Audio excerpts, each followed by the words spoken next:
gue Nia, umur gue 24 tahun, kesibukan gue kerja. Gue udah kerja itu dari tamat SMA sampai sekarang. Gue di salah satu perusahaan pialang di Jakarta, itu di Sudirman. Kerjaan gue utama ya itu aja sih, itu untuk saat ini. Dulu ya gue punya usaha, cuman udah berhenti. Ya pertama, tau lah ya, tahun 2020 adalah tahun yang sulit. Kenapa? Karena kita di masa pandemik COVID kayak gini ya.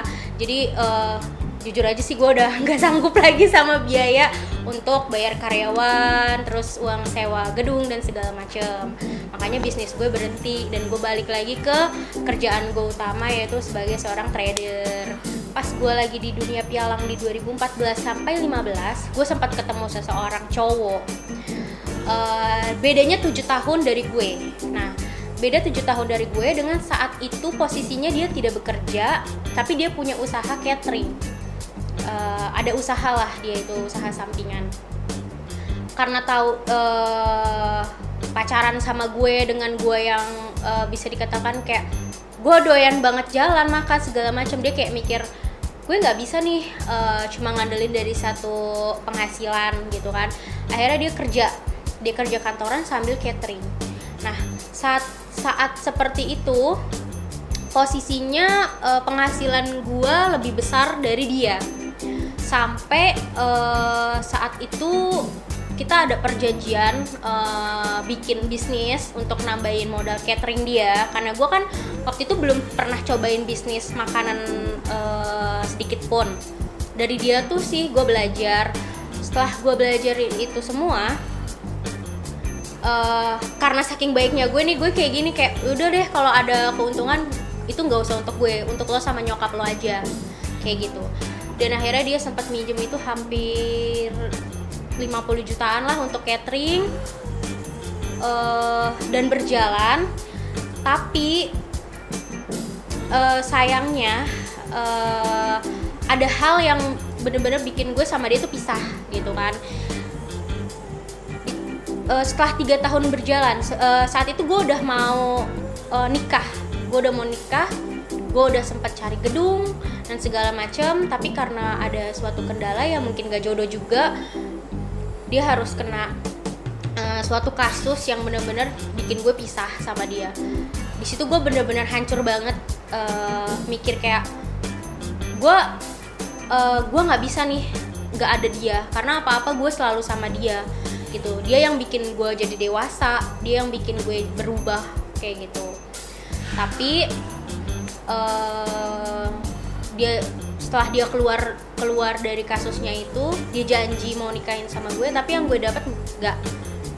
Dan gue tipe orang yang setiap gue lagi menjalani usaha, terus gue pacaran nih, nah gue ada masalah nih sama pasangan gue akan ngorbanin apa yang udah gue bangun, terus gue tinggalin kayak gitu.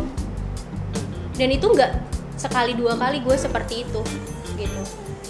Gue udah banyak nyanyain waktu gue buat orang yang apa ya, ternyata nggak penting banget lah buat gue, karena ternyata sebenarnya tanpa mereka gue bisa sendiri.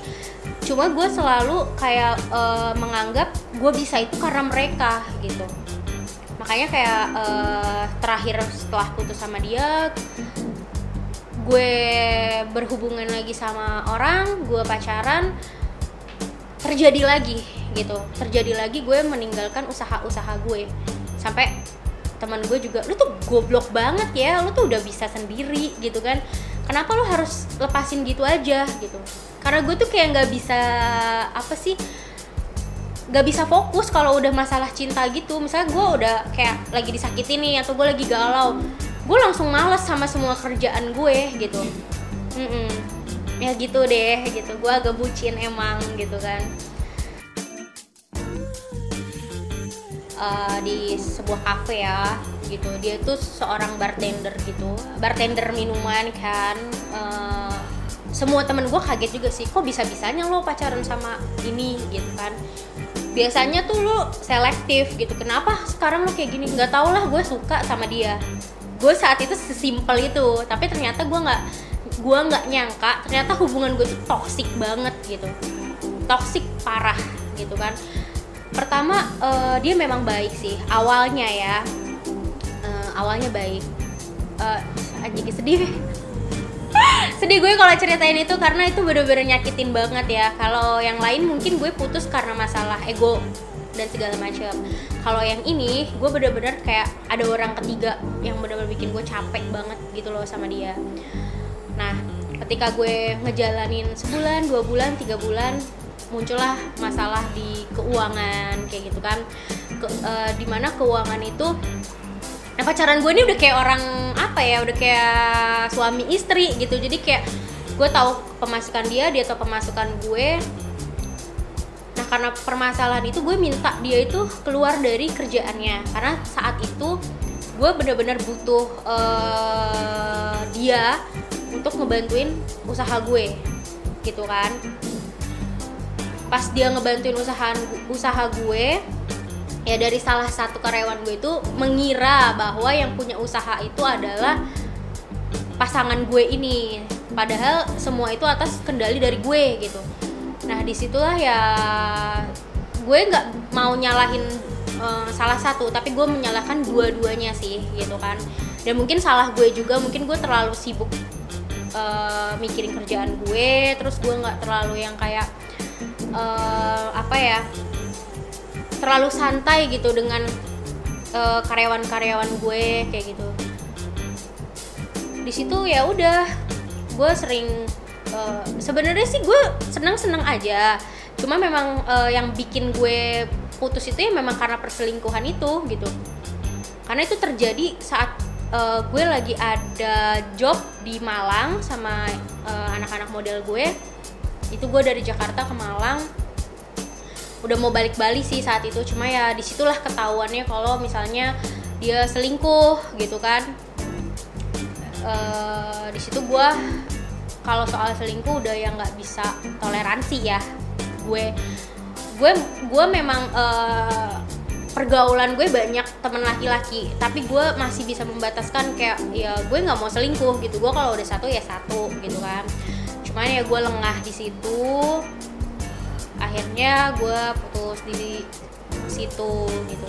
Gue tetap kasih kesempatan sih saat itu karena gue masih punya hati nurani lah ya. Terus dengan dia mengancam-ngancam, gue mau bunuh diri nih kalau lo nggak mau maafin gue.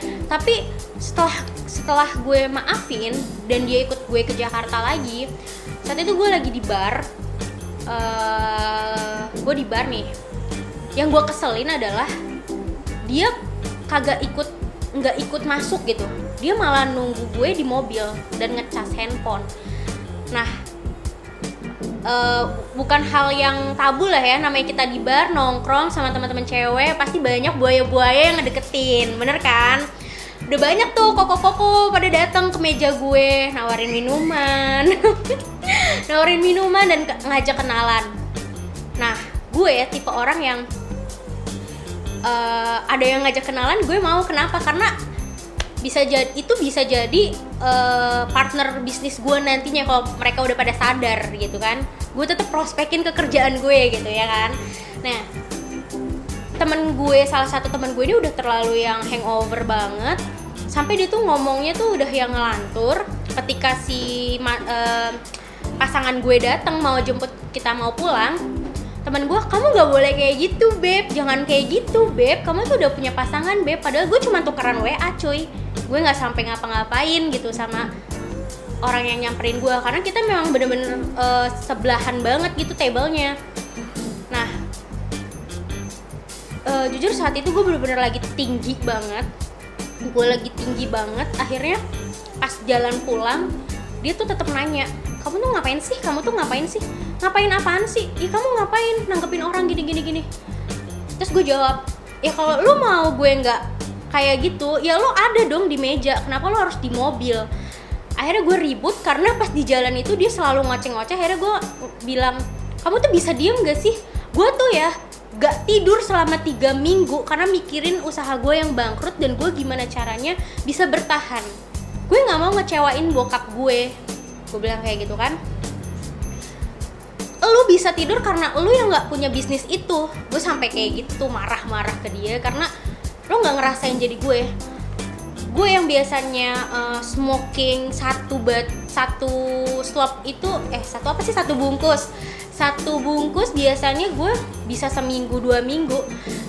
Saat gue stres itu bisa 3 bungkus dalam sehari, 4 bungkus malah kayak gitu. Itu tuh gue udah parah banget, saking gue stres banget dan dia nggak bisa bantu gue apapun gitu. Dia cuma diem aja nungguin gue sampai tabungan gue habis. Lo percaya gue punya uang recehan dolar tuh gue sampai tukerin ada 3 real itu cuman dapat 8 ribuan gitu loh kalau kita tukerin ke rupiah.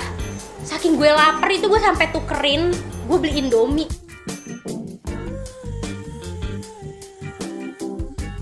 Nggak lama dari itu dia kecelakaan gitu, dan kecelakaan masih bisa-bisanya dia minta duit sama gue. Gila sih, gue langsung tinggal tidur aja subuh-subuh, gue ngantuk ya kan,